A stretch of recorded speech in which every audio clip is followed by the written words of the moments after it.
Bom, então vamos lá, né? Qual que é a proposta aqui do estudo, tá? Basicamente responder a seguinte pergunta: qual investidor, então, obteve maior retorno nos 12 meses seguintes ao início do ciclo de queda da Selic? Foi aquele que já estava posicionado previamente em fundos imobiliários ou aquele que iniciou o investimento após o evento? Tá? E para isso a gente teve que assumir algumas hipóteses. Tá? Então, a primeira delas é que, diante da curta duração, tá, dos ciclos de política monetária no Brasil, a gente adotou um horizonte de investimento de 2 anos, tá, para a nossa análise. A gente assumiu também diversos recortes temporais para a entrada em FIIs, então variando de 12 meses antes até 6 meses após o início de cortes da Selic. Selic a qual, né, o Copom vai decidir, está decidindo agora, né, nesse exato momento, a perspectiva é de manutenção em 15%, mas a gente vai ficar de olho também, né, nos comunicados ali após a reunião para entender a perspectiva adiante, tá? Outra coisa, né, que a gente considerou a mesma linha de chegada para todos os recortes temporais. Então, todo mundo vai chegar ali 12 meses após o primeiro corte da taxa Selic. Tá? No caso do retorno dos investidores posicionados em FIIs, a gente mediu esse retorno pela variação acumulada do IFIX, né, que é o principal índice aí de fundos imobiliários, no respectivo período. E justamente por ser um índice de retorno total, o IFIX considera tanto a valorização das cotas como os rendimentos distribuídos no período. Tá? Então, é retorno total. Agora, aqueles investidores que ainda não estavam posicionados em FIIs, a gente considerou um retorno de 100% do CDI, com incidência de 15% de imposto de renda, né, até o momento da migração para fundos imobiliários. Né? Então, imagine um CDB de 100% CDI, com uma alíquota de 15%. A gente foi até generoso aqui, tá? Porque a renda fixa tem a alíquota regressiva, dependendo do prazo que você está posicionado, a alíquota é até maior, que onera mais o seu retorno. Mas a gente quis ser mais conservador, enfim, para mesmo nesse cenário, né, demonstrar o resultado que a gente encontra. E aí, a gente olhou os 3 últimos ciclos de queda de juros, né, que são essas áreas achoradas aqui, né, na apresentação que eu estou passando para vocês, então, de 17 a 18, aqui o primeiro, né, de 2020, o segundo, e o terceiro aqui mais recente, tá? Muito bem, então, para ilustrar melhor aqui, né, a metodologia do estudo, a gente fez aqui esse gráficozinho, né, mostrando a intuição, tá? Então, de novo, um horizonte de 2 anos, tá? A data de início, né, é a primeira janela de investimento, então vai ter um investidor que já estaria posicionado em fundos imobiliários aqui, 12 meses antes do primeiro corte da Selic. Vai ter investidor que vai entrar na segunda janela, 10 meses antes, 8, 6, 4, 2. Vai ter aquele investidor que vai entrar um dia útil após o corte da Selic. Imagine se a Selic caísse hoje, ele entraria amanhã para investir em fundos imobiliários, tá? Aquele que vai 2 meses após o primeiro corte, 4 meses, 6 meses, e a linha de chegada para todo mundo é 12 meses após o primeiro corte, tá? É esse o horizonte aqui de investimento. O retorno do investidor posicionado em FIIs, de novo, é a variação acumulada do IFIX entre a data de entrada e a linha de chegada. E o retorno do investidor não posicionado é o CDI acumulado até o momento da migração, né, descontado os 15% de R, conforme eu comentei. Bom, vamos dar um exemplo aqui para tangibilizar melhor para vocês esse estudo. Vamos pegar aqui como exemplo, né, um investidor que alocou em FIIs 6 meses após o primeiro corte de Selic no ciclo lá de outubro de 2015, o primeiro ciclo aqui da nossa análise. Né? Então, a data inicial aqui é 19 de outubro de 2015, a gente teve o primeiro corte aqui 19/10/16, tá? 6 meses após esse evento aqui, ele investiu em fundos imobiliários. Muito bem. Então, dessa data inicial até esse período que ele mudou de posição, ele teve o retorno aqui de 18% ao período, tá? Que ele estava investindo aqui em renda fixa dentro dessa métrica que a gente estabeleceu. E aí chegou no dia 18/4 ali, ele resolveu então investir em fundos imobiliários muito com essa ideia, né, de buscar retornos mais atrativos, dada as quedas da taxa básica de juros. E aqui, né, daqui até a data final, que é 19/10/17, ele teve 10% ao período. Quando a gente junta aí essa rentabilidade com essa rentabilidade, né, compondo, né, que aqui é juro composto, ele teve um retorno de quase 30% ao período, o equivalente a 14% ao ano. Tá? É essa a intuição. Bom, e qual que foi o resultado que a gente encontrou aqui fazendo isso para as diversas janelas, né? Então, ao considerar os resultados desses 3 últimos ciclos de Selic, né, a gente observou que, historicamente, a melhor estratégia para o investidor foi antecipar o investimento em fundos imobiliários entre 4 e 12 meses antes do início da redução da Selic. Tá? Então, com base no desempenho do IFIX, investidores que adotaram essa abordagem acumularam retornos médios entre CDI mais 6% ao ano, né, que é aqui, até CDI mais 8,8% ao ano, né, em média, olhando ali nos 12 meses seguintes ao primeiro corte. Então, todo esse recorte de 2 anos, o retorno acumulado anualizado é dessa magnitude, né? Então, esses investidores que anteciparam, né, eles tiveram esse retorno mais interessante em relação ao CDI, mesmo renunciando por meses a ganhos atrativos com pós-fixados nesses diferentes recortes analisados, tá? Em contrapartida, aqueles investidores que mantiveram aplicações em pós-fixados, como o Tesouro Selic, um CDB 100% CDI, durante todo o período de Selic elevada e migraram para fundos imobiliários apenas após o início dos cortes, obtiveram retornos médios entre CDI mais 2,8% ao ano e, em alguns casos, até 100% do CDI nessa mesma janela de comparação, já considerando os rendimentos, né, previamente capturados na renda fixa, né? Então, ele teve bons rendimentos em renda fixa, demorou mais para entrar em fundos imobiliários, teve um retorno ali em fundos imobiliários. Quando a gente compõe esses dois retornos, ele teve retornos inferiores àqueles que se anteciparam. É essa a mensagem, tá? Agora, né, o estudo, né, tem como limitação o fato do levantamento ter apenas 3 ciclos de queda da Selic, né? Uma vez que lá em 2011, 2012, o mercado de fundos imobiliários ainda era muito incipiente, a gente preferiu não colocar, tá, aquele ciclo justamente por isso. Se a gente colocasse, os números até aumentariam, tá? Melhorariam. Mas a gente entendeu que não faria sentido, tá? E aí, para mitigar essas distorções decorrentes dessa baixa amostragem, a gente também trouxe os resultados, né, com base na mediana, ou seja, para evitar que um ciclo específico tenha distorcido muito esses valores, a gente pegou o valor no meio do caminho, nem aquele ciclo que teve os maiores retornos, nem aquele que teve os menores, tá? Então, essa é a intuição da mediana. Agora, o fato é que, mesmo assim, ainda assim, a conclusão se mantém, tá? Então, investidores que se anteciparam entre 4 e 12 meses a queda da Selic, né, que é justamente essa parte aqui, tiveram retornos muito superiores ali àqueles que aguardaram um investimento para investir em fundos imobiliários, tá? Aqueles investidores, inclusive, que começaram a investir em fundos imobiliários só 4 meses após o primeiro corte, 6 meses após o primeiro corte, geralmente assim, o retorno é praticamente 100% do CDI, que é um retorno, em geral, insatisfatório, né? Afinal de contas, você, posicionado em FIIs, você busca um retorno acima, né, do que é obtido ali por investimentos mais conservadores, tá? Então é essa a mensagem aqui, central aqui do estudo. É importante estar previamente posicionado em fundos imobiliários antes da Selic reduzir, tá? Agora, por que que isso acontece, né? O professor Baroni pode perguntar, né, para mim, enfim. Marcos, antes de você seguir no próximo slide, posso fazer só algumas considerações? Por favor. Bem rápidas. Primeiro, parabéns pelo estudo. Eu acho que é um estudo bastante lúcido, né?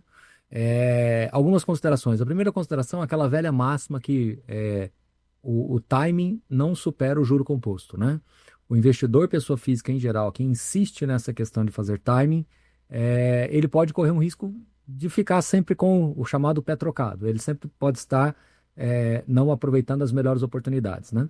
Esse é o primeiro ponto. O segundo ponto que eu queria dizer é que por isso que eu gosto muito da visão de você ter uma carteira bem definida. Porque se você tem uma carteira bem definida e está convicto da tese, da estratégia de investimentos, então a partir do momento que você está convicto de que fundo imobiliário é importante na sua estratégia de investimentos e que você, dentro das possibilidades, dentro de todo esse cardápio, você escolhe os fundos para você investir e continua mantendo os investimentos independente de onde estão os juros, você tende a ter um resultado interessante. Agora, o outro ponto que eu queria trazer é de que veja como hoje a internet, ela realmente, por isso que você falou no início aqui do vídeo, né, que hoje a gente está bastante focado na linha educacional, de trazer uma informação de qualidade, né, menos focado em dica, né, porque esse fundo está subindo, porque esse fundo está caindo, por causa, né, qual que é o melhor para investir agora, quais são os dois melhores para comprar agora, porque a gente de fato acredita de que isso é o mais perene que a gente pode deixar para as pessoas que nos acompanham. Por quê? porque hoje a internet acaba criando algumas narrativas por engajamento e que, se você lembrar, há pouco tempo atrás, os fundos imobiliários estavam com um sentimento de terra arrasada. Mas eu ainda acredito muito na linha educacional, porque se nós olharmos hoje, em 2025, que de certa forma a gente precede a queda dos juros, a gente pode dizer que há 6 meses atrás a gente está. Esse estudo seu ele está super contemporâneo, né? Porque a gente está precedendo uma possível queda de juros. Pelo menos tudo está se desenhando para isso. Não quer dizer que vai cair exatamente no mês que eu imagino ou que você imagina, mas precede alguma queda de juros, pelo menos tudo indica que isso. Mas há 6 meses atrás era um sentimento de terra arrasada, 8 meses atrás. Só que essa linha educacional persistente, ela faz com que você tenha outros investidores que venham para o mercado, tanto que 85 mil novos investidores chegaram no mercado em 2025, que fique claro isso. Mas, muito possivelmente, alguns investidores saíram desse mercado. A gente respeita, a gente entende, mas é muito importante também trazermos esta visão de que, por um erro de premissa, por um erro de entendimento de produto, as pessoas acabam deslocando os seus investimentos totalmente por uma renda fixa e abandonando uma tese de fundos imobiliários ou até mesmo de renda variável como um todo, né? A bolsa subindo bem também, ações de dividendos. Então, a gente tem que tomar muito cuidado de não deixar que as narrativas e os vídeos da internet delimitem a nossa estratégia, porque vai nos deixar numa posição bastante frágil, bastante desprotegida. Por isso que a educação, na minha opinião, é o melhor escudo do investidor. Por que é o melhor escudo do investidor? Porque é a melhor couraça do investidor. Porque ele vai realmente proteger o investidor. Ele vai deixar o investidor mais blindado, mais protegido com relação a essa imensa quantidade de informação que é despejada todos os dias para os investidores. Então, esse seu estudo corrobora, confirma que aquele investidor, que eu não vou usar, eu poderia usar o termo coragem, mas não é coragem aqui. É muito mais um entendimento mesmo de ciclo de mercado. A palavra que não é coragem, a gente está falando de fundo imobiliário, um produto extremamente previsível, renda passiva mensal. Nós não estamos falando de nada com viés altamente especulativo. Claro, é renda variável, então tem sim um grau de risco, óbvio que tem. Não estamos querendo aqui relativizar. Mas eu também, se eu usar o termo coragem, fica parecendo que, nossa, eu teria que ter muita coragem para investir em fundo imobiliário há 6, 7, 8 meses atrás. Não, você precisaria ter discernimento, você precisaria ter convicção. Não é coragem, não é coragem. Você teria que ter uma couraça para enfrentar esse tanto de informação contrária, mas ter discernimento, ter bom senso, ter objetividade, ter praticidade naquilo que você se propõe. Então, desculpa tomar um pouquinho do seu tempo, mas eu achava que fosse pertinente fazer esse comentário, porque o seu estudo ele é belíssimo, né? Ou seja, mostrando que aquele investidor que no final do ano passado teve o discernimento, não a coragem, o discernimento, pode potencialmente ter um retorno acumulado, CDI mais 7, 8, não é isso, Marcos? Que eu entendi bem. Exatamente, dessa magnitude, e você foi perfeito assim nesse comentário, professor Baroni. É, Acho que a gente está um pouco aqui na contramão, né, do que usualmente tem se implementado aqui na internet, né, esse foco em dicas e tal. Mas eu acho que a gente também tem um dever fiduciário aqui, praticamente, né, de trazer conhecimento, né, porque o investidor, principalmente aquele iniciante, né, ele se depara num cenário de alta volatilidade e o nosso país, né, é caracterizado por isso, né, ele pode tomar decisões que comprometam parte relevante do patrimônio dele, né, se não bem orientado, né, e nosso papel aqui é ajudar a trazer esse conhecimento para que ele tenha esse discernimento, né, nesses momentos, né. E outro ponto que você citou logo no início da sua fala, que é fundamental aqui, tá? Marx, entendi aqui que entre 8, principalmente 12 meses antes do primeiro corte, é onde, né, se tem um melhor retorno quando você olha 12 meses à frente ao primeiro corte. Mas como que eu vou adivinhar isso? Isso não se adivinha, tá? A gente não sabe o que vai acontecer. Hoje a gente tem dúvidas de quando vai se iniciar o primeiro corte. A gente tem alguns palpites, tá? E dado isso, qual que é a melhor estratégia? Uma alocação estrutural e manter essa alocação, que é justamente o que o professor defende, né? Que é perfeito assim nesse ponto, né? De que não é que é um viés assim de trade, né? De posição tática, não é um viés de uma alocação estrutural, né? Se você vende 12 meses antes porque você quer fazer um trade, né? Pensando assim, aproveitar a renda fixa atrativa, você vai justamente no contrário, né, do que o histórico aqui nos mostra, né? Então, você ter uma alocação estrutural, entendendo o tamanho que você gostaria de ter, né, em fundos imobiliários, é um melhor caminho, dado que ninguém consegue prever exatamente, né, o que vai acontecer à frente, né, principalmente num país volátil como o nosso. Então, endosso aí os comentários do professor, tá? Agora, né, por que que acontece isso, né, Marx? Basicamente, né, o que a gente percebe, tá, é que, embora a relação negativa entre os fundos imobiliários e os juros sejam geralmente associadas à taxa Selic, justamente por ser a taxa mais conhecida entre os investidores, o fato é que os resultados que eu acabei de apresentar para vocês indicam que os melhores retornos ocorrem justamente em investimentos realizados nos períodos que antecedem os cortes, ou seja, nos períodos em que a Selic está subindo ou ela está em patamares elevadíssimos, né? Então, à primeira vista, esse comportamento pode parecer contraditório, né? Mas, na verdade, há uma razão muito clara para isso, tá? E a razão é a seguinte, tá? O desempenho dos fundos imobiliários, ele está muito mais fortemente relacionado às variações das taxas de juros futuras, tá? Do que ao juro à vista, que é o CDI. Que taxas de juros futuras, Marx? Muito mais relacionado às taxas de juros daquele tesouro prefixado de 3 a 5 anos, né, que tem lá no Tesouro Direto, ou então os tesouros IPCA+, né, desses prazos e até prazos mais longos, tá? Essas variações desses títulos que impactam os fundos imobiliários, não o juro à vista, tá?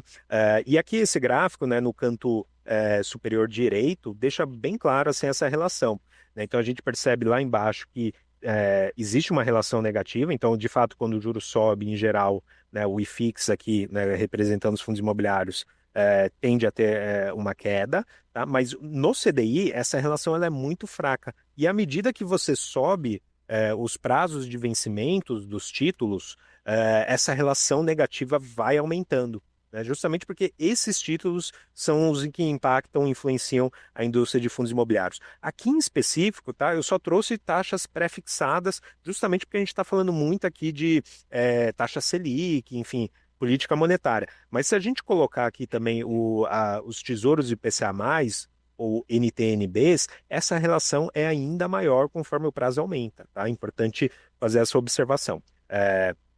Então é isso, é exatamente isso que essa figura 5 aqui nos mostra, tá? Agora, né, qual que é o ponto, né? Justamente esses juros futuros, né, por refletirem as expectativas do mercado, né, quanto à trajetória futura da Selic, né, as taxas futuras, elas acabam antecipando os movimentos do Copom, né, influenciando a precificação, então, dos fundos imobiliários antes mesmo das decisões oficiais. E esse gráfico abaixo mostra justamente isso, tá? No gráfico, assim, é possível notar que a queda da taxa prefixada de 3 anos aqui, por exemplo, ela precede em alguns meses o primeiro corte da Selic, acompanhado também de uma forte valorização do IFIX. Então, pegando aqui em 2016, mais ou menos no meio do ciclo de alta da Selic, a Selic aqui era 14,25, essa taxa pré-fixada de 3 anos chegou a 16,8%. Tá? Até chegar o primeiro corte de juros, essa taxa futura já estava em 11%. Tá? Então, o Banco Central nem reagiu e a taxa de juros futuros já reduziu significativamente, porque o mercado se antecipa, né, às perspectivas da trajetória da Selic. E justamente nesse movimento, olha só, a Selic de lado, tá? O IFIX subiu 38%. Tá? Aqui em 2019, né, para mostrar que não é um caso isolado, a mesma coisa. A Selic, né, no início dela aqui, né, aqui ela estava até embaixo em relação àquele patamar anterior, mas ela cairia até mais, como a gente pode observar aqui. Mesma coisa, tá? Então, no início, taxa pré-fixada de 10,8%. Antes do Banco Central reduzir a Selic, essa taxa já era 6% e o IFIX já tinha dado 23%. Tá? Aqui, em 2023, a mesma história. Antes da queda da Selic, a taxa pré caiu de 13,8 para 9,9. Nesse interim, o IFIX valorizou quase 13%, sem a Selic se movimentar. E agora está acontecendo exatamente a mesma coisa. Tá? Então a gente viu ali no finalzinho do ano passado, comecinho desse ano, a taxa prefixada em quase 16, hoje já está mais próxima de 13, e a Selic só subiu de lá para cá e estabilizou mais recentemente em 15%. Resultado, e FIX em 23%. E essa dinâmica, ela explica muito bem por que que os fundos imobiliários estão valorizando tanto esse ano. Poxa, Marcos, a Selic, a gente iniciou 2025 em 12,25. Hoje está em 15% no ano. Por que os fundos imobiliários estão andando, né? Muitos investidores se questionam sobre isso. Pô, a relação não é inversa? É exatamente esse ponto que eu estou colocando aqui para vocês, tá? Basicamente, o que a gente viu foi um fechamento, né, da curva pré-fixada. Tá? Aqui a curva DI é o título pré-fixado, né? Cada vencimento desse, né, tem um tesouro pré-fixado, né, com a mesma taxa. Então, lá no último dia útil, nos últimos dias úteis de dezembro, elas estavam na máxima. Por isso que os fundos imobiliários estavam estressados, um dos motivos, né, que os ativos aqui de risco estavam estressados. Só que de lá para cá teve uma redução significativa, né? Então, pensando aqui nesse vértice de 3 anos, estava em 15,5, atualmente está 13,5, uma queda de 2 pontos percentuais, tá? Essa queda contribuiu em muito, tá, para a performance dos fundos imobiliários esse ano. Atualmente, aqui na data do estudo, tá? Não é data de hoje, o IFIX acumulava já uma valorização de 15% em 2025, mesmo com a Selic em 15% ao ano.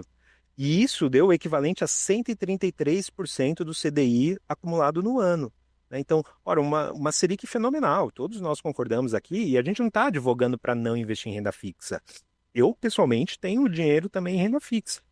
Não se trata disso, se trata assim em definir as alocações, né, que você gostaria de ter em cada uma das classes de ativo que te chama a atenção, que funciona para você, e manter essa alocação independentemente, né, do ciclo de juros, para não ser pego no contrapé. Então, de novo, num ambiente de juros super elevados, de taxa Selic super elevados, o IFIX está entregando 133% do CDI acumulado no período, justamente, tá, por conta desse mecanismo, desse funcionamento de mercado que a gente está apresentando aqui para vocês. Tá? Marx, posso fazer algum comentário ali? Fique à vontade. Tá bom. Isso, vou até deixar nesse gráfico aí. Repare que realmente quando você faz os recortes temporais, as coisas dizem mais, né? Algumas pessoas podem falar assim, mas se eu puxar esse gráfico de 5 anos, a realidade muda. Sim, é verdade. Mas a gente precisa mostrar para vocês o contexto. Da mesma forma que se a gente puxar mais tempo ainda, as realidades vão mudando. Se você vai pegando recortes temporais, vai mudando. Mas a gente tem que voltar lá no final do ano passado com aquele sentimento de terra arrasada que muita gente, vou usar um termo bem popular, jogou a toalha naquele momento. Só que outros investidores enxergaram a oportunidade. Então essa que é a grande vantagem de investir em fundo imobiliário, a resiliência. Porque assim, tudo mais constante, um cenário de juros elevados como a gente está agora, e o fundo imobiliário ainda conseguir um retorno superior ao CDI e superior ao IMAB, porque a gente vai lembrar que muitos investidores foram levados a investir em títulos indexados à inflação, o que é ótimo, nós estamos aqui questionando, mas também tem volatilidade. E se você olhar hoje, no contexto atual, né, de 2025, o fundo imobiliário está superior ao CDI e superior ao IMAB. Mas ele não está superior às ações. Se vocês observarem, as ações esticaram um pouquinho mais agora nessa reta final. Os fundos imobiliários ficaram mais lateralizados e as ações andaram um pouquinho mais. Então, eu acredito que se a gente voltar mais no tempo, vão ter momentos em que o fundo imobiliário sobe mais do que as ações e vice-versa. Mas eu acho que independente disso, e o fundo imobiliário ele não tem que ter essa prerrogativa de ganhar das ações todos os anos, todas as vezes, mas por si só, isso já traz uma informação bastante valiosa para o investidor de que, estruturalmente falando, o fundo imobiliário, na nossa leitura, ele poderia, não estou falando deveria, mas ele poderia fazer parte da carteira da grande maioria das pessoas. Claro, vai depender de perfil, vai depender de horizonte de investimentos, uma série de outros fatores. Mas isso por si só traz uma certa tranquilidade. E outro ponto que eu quero destacar aqui e chamar a atenção é de que mesmo que a gente esteja nesse gráfico inferior vendo esse fechamento de juros, nós ainda estamos falando de um juros futuro estruturalmente em 13, 13,5, 14 em alguns vértices. Veja bem, nos estudos anteriores que o Marx trouxe, quando esses juros cai, a gente cai para 9, 10, 9, 7, né, Marx? Me corrija se eu estiver errado. Mas a gente ainda não viu realmente uma queda de juros. Então, isso que está acontecendo com os fundos imobiliários, na minha visão, ainda é um ensaio de alta. E o último ponto que eu quero trazer, que aqui fala dos setores, né? Shoppings, tijolos aí, né? Logística, tudo, né? É, eu não vou entrar caso a caso porque não há necessidade, mas na minha opinião, e aqui quem sou eu para querer ter uma opinião 100% correta e convicta, mas dentro daquilo que eu acompanho, eu acho que os fundos imobiliários hoje, acho não, eu tenho uma convicção que os fundos imobiliários hoje são muito, mas muito melhor preparados do que eram em 2019, mas muito melhor preparados. Os cinco maiores de shoppings hoje são muito melhores do que eram antes. Os cinco melhores de logística são muito melhores do que eram. Ah, mas a cota não é a mesma coisa. Aí que entra, eu diria que a eu vou usar um termo, mas eu não leve como um sentido assim pejorativo. Às vezes a infantilidade, a imaturidade do investidor pessoa física de achar que o que dita a qualidade de um ativo ou não é o preço da cota. E não é necessariamente. Não é necessariamente. A gente olha muito mais outras coisas que realmente a gente consegue aprofundar. O preço da cota é uma consequência de todos esses gráficos que o Marcos está falando, de todas essas informações que o mercado traz para precificar. Mas se você olhar hoje os cinco maiores fundos de logística, eu estou convencido de que eles são melhores e muito bem melhor preparados e melhor estruturados do que eram em 2019, né? Então, se nós tivermos realmente um juro saindo de 15, indo para 12 numa primeira caída, indo para 10 numa segunda caída, e o juro futuro também indo lá para os seus 8, 9, e considerando um cenário de 2, 3 anos aí pela frente, e veja, é um cenário razoável, não é? Não estou querendo aqui pintar como a oitava maravilha, não, é um cenário razoável para o Brasil. Juro real em 4, 4,5, uma inflação estabilizada também nos seus 4, 4,5, 5, e uma Selic ali nos seus 9, 10, e uma NTNB aí nos seus inflação mais 4,5, 5, né? Um juro real de 4,5, 5. Não me parece nada de outro mundo. Esse cenário que eu acabei de falar, que me parece razoável de ser considerado um horizonte de 18, 24 meses, faria com que esses cenários que já aconteceram no passado pudessem se repetir, na minha humilde opinião, num cenário, num contexto mais robusto.